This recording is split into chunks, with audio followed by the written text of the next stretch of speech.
ये नहीं कि आप ज्ञान ही में है।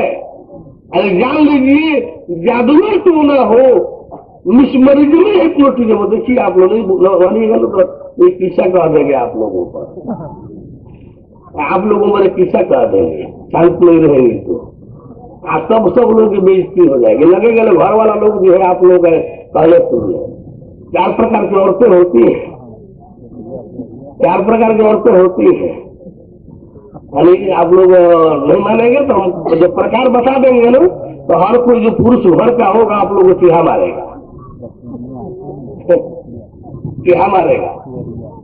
बोले प्रभु परमेश्वर की, इसलिए आप लोग शांत रहिए। नहीं तो हम लोग किस्सा कहा देंगे तो जिनकी घर की औरतें होंगी, जो इसमें लड़का बच्चा पुरुष बैठे होंगे, तो घर जाते ही आप वही कहना शुरू कर देंगे, वही कहना शुरू कर देंगे। इसलिए आप लोग टेंस रहिए, आगे तो किस्सा फट से आप लोगों का पोल खोल देगा।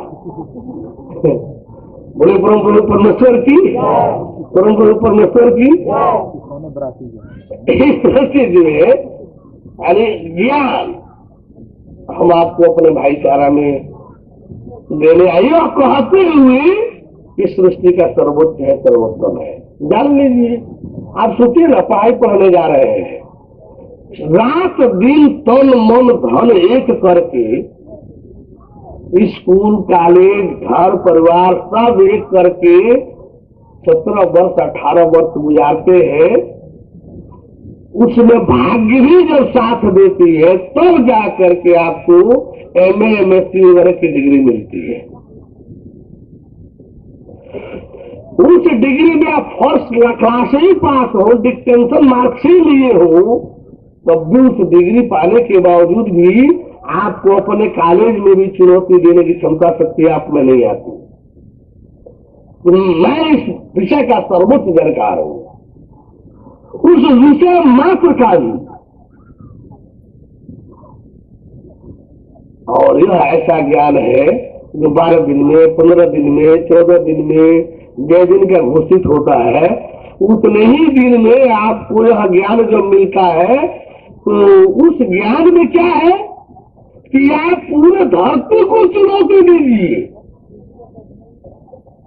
भूमंडल को चुनौती दीजिए, संपर्क में आया है तो देवलोक को चुनौती दीजिए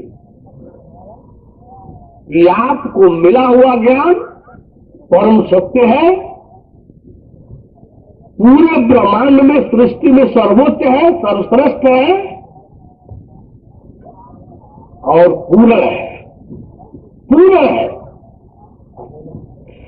इन तीनों चुनौतियों को देने की खुली छूट दी जा रही है।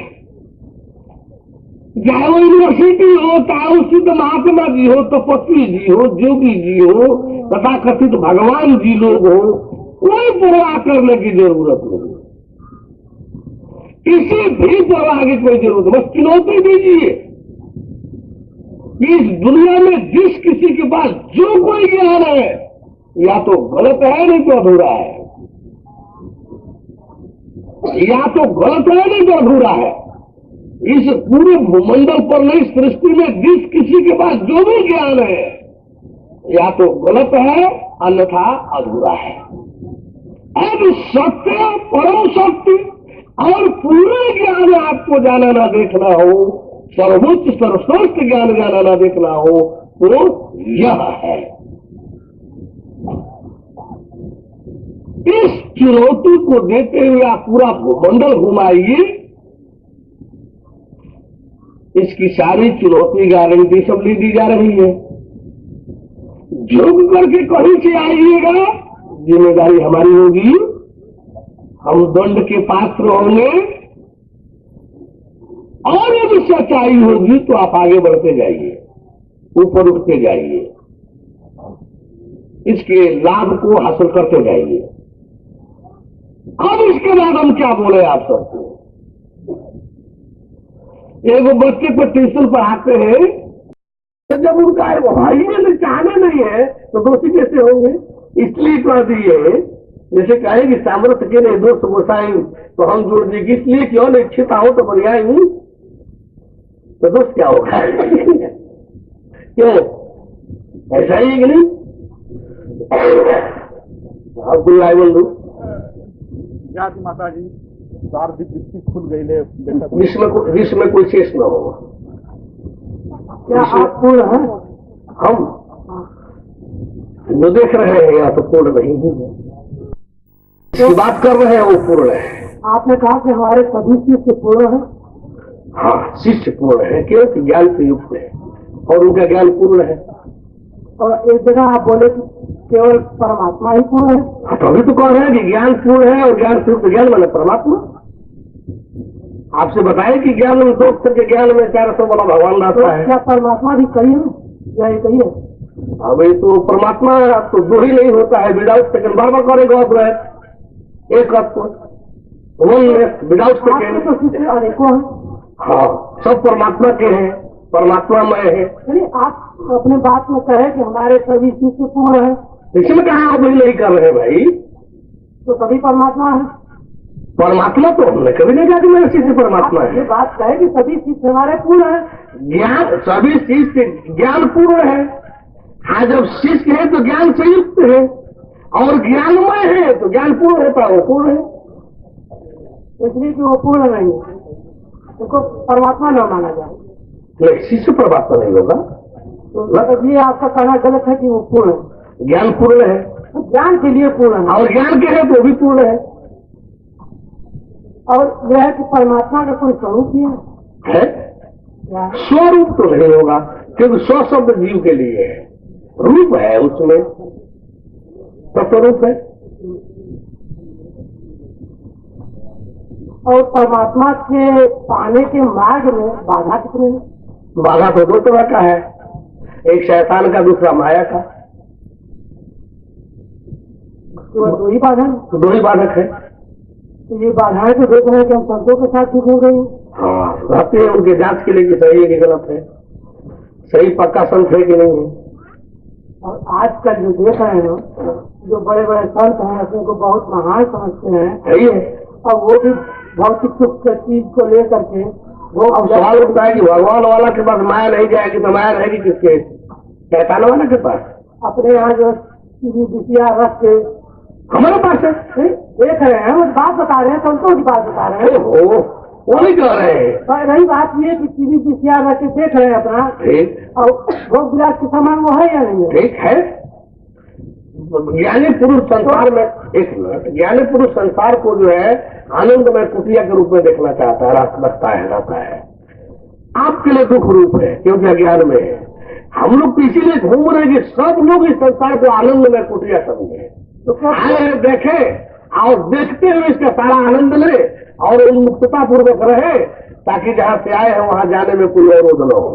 तो क्या भोगी को भी परमात्मा मिल सकता है?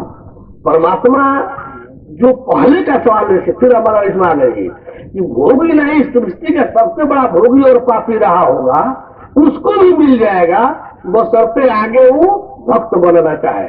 अगर हम ऐसी घोषणा करें कि हमको परमात्मा प्राप्त है और उसके बावजूद भी भोग विलास में लिप्त रहे, तो ऐसे मतलब परमात्मा का अस्तित्व उसके पास मर्यादा नहीं है, वो परमात्मा वहां नहीं है, वो ज्ञान उससे वापस माया छीन ली है। ऐसे ही तो तमाम आपके शिष्य तो हैं। ऐसा है कि केवल ज्ञान से कोई परमात्मा तो नहीं रहता, केवल ज्ञान से परमात्मा नहीं हो सकता। एक बात और है, डॉक्टरी जब पढ़ने लगता है कोई, तो पहले से लोग डॉक्टर साहब कहना शुरू कर देते हैं, हालांकि वो डॉक्टर होता रहता नहीं है। और रही चीजें कि डॉक्टरी पढ़ लेने के बाद यदि डॉक्टरी शुरू करेगा तो उसका डॉक्टर साहब रह जाएगा सब। यदि फिर जब हॉरर चलाने लगेगा तो किसान कहलाने लगेगा ना, डॉक्टर थोड़े कहलाएगा। है कि हमारे भाई साहब अभी पूछ के गए आपसे अच्छा। कि आप पता नहीं कितनी कलाओं से युक्त हैं, और आपने उदाहरण भी दिया कि इस तरह से धरती का उद्धार कर रहे हैं, तो वो तो ठीक है, आप उद्धार कर रहे हैं, आपने समझा दिया। और लेकिन आप एक उदाहरण दिए थे कि थोड़ा देर पहले कि हम गए थे वहाँ प्रयाग में या कहाँ पर, तो वहाँ का उदाहरण आप दिए, तो उन बातों से ऐसा महसूस हुआ कि आपके अंदर हम की भावना है। और कौन थी? यदि वो नहीं रहता तो चुनौती कितने कैसे देते, सारी दुनिया को चुनौती कैसे देते? अब देखना ये है कि वो है अहंग, स्वार्थ मूलक है या परमार्थ मूलक। यदि परमार्थ मूलक है तो वह परमेश्वर वाला है, और परमेश्वर चुनौती देते घूमता है। तो सृष्टि का सर्वोच्च अहंग तो परमेश्वर है, और क्या है? परमेश्वर इस ब्रह्मांड का सर्वोच्च अहंग तो है, और क्या है? लेकिन हमने पढ़ा है कहीं कि जिसको अपनी देह का भान न हो, केवल उसी को परमात्मा प्राप्त हो सकता है, जिसके अंदर की अहम की भावना बिल्कुल ही न हो। ठीक, भाई आप प्राप्त करने आ रहे हैं तो भावना हटा दीजिए। नहीं तो आपके अंदर क्यों? आप तो सवाल है कि हम कहाँ, हमारा तो कहते हैं सबको कि हम परमात्मा से बुलाएंगे और साधन बताएंगे, तो अब आप ही राम में कूदे हैं, तो कितने लोग क्यों नहीं बोले? परम परमेश्वर की अहम की परिभाषा होती है। अहम कब घमंड होगा, कब सत्य होगा, इसकी परिभाषा है। प्रधानमंत्री कहे कि मैं भारत का प्रधानमंत्री हूँ, ये उनका अहंकार नहीं है, सच्चाई है। और कोई कहे कि मैं प्रधानमंत्री हूँ, जो है नहीं, यह उसका अहंकार है। यदि नीति नियम के अनुसार, संविधान के अनुसार रहते चलते हुए प्रधानमंत्री अपना परिचय प्रधानमंत्री का देते हैं, आज कोई देश जो है चुनौती देता है तो कहते हैं कि मैं इस देश का प्रधानमंत्री की हैसियत से कहता हूँ कि आप जो कुछ भी कुछ करो उस समय भरपूर जवाब दूंगा।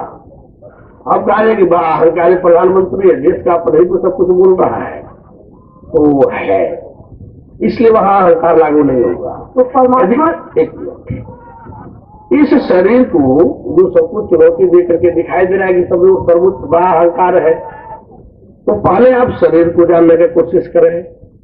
इसमें हम जो कहलाता है जीव, उसको जानने की कोशिश करें, आत्मा ईश्वर ब्रह्म को जानने की कोशिश करें, और परमात्मा परमेश्वर परम ब्रह्म को जानने की कोशिश करें। और जो शरीर परमात्मा से युक्त हो उसे कभी भी अहंकारी नहीं कहा जा सकता। अगर वो अहंकार की बात करे तब तो कहा जाएगा कि परमात्मा पर अहंग लागू नहीं होता है, परमात्मा पर दोष गुण अहंग लागू नहीं होता है। उसमें से आपको भी काट दिया जाए, आप पर भी वो लागू नहीं होगा। सब हमारे पर लागू नहीं होगा।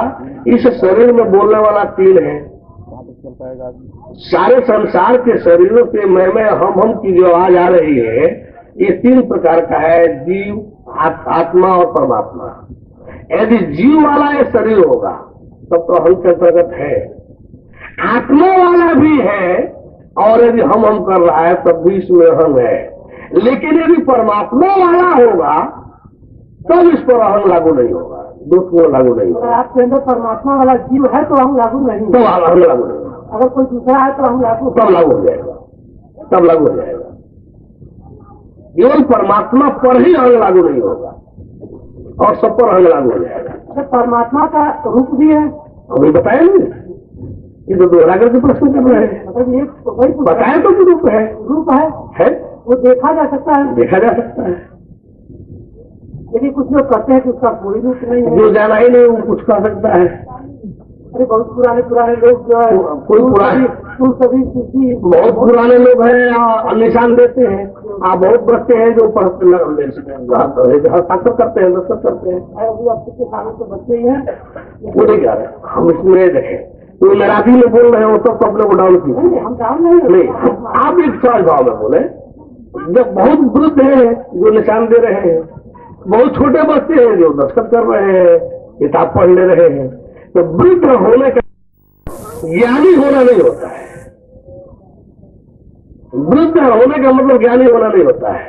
शारीरिक उम्र दराज होने का मतलब है, ज्ञान से विशेषज्ञ होने का मतलब नहीं है। उम्र दराज हो सकते हैं, इसलिए एक ऋषि महर्षि वृद्ध आए गए, उम्र दराज हुए, अभ्यास किए, जो किए उसमें वो बोले, परमात्मा के विषय में उनको कोई जानकारी नहीं थी। जितने भी आज से पहले संत हुए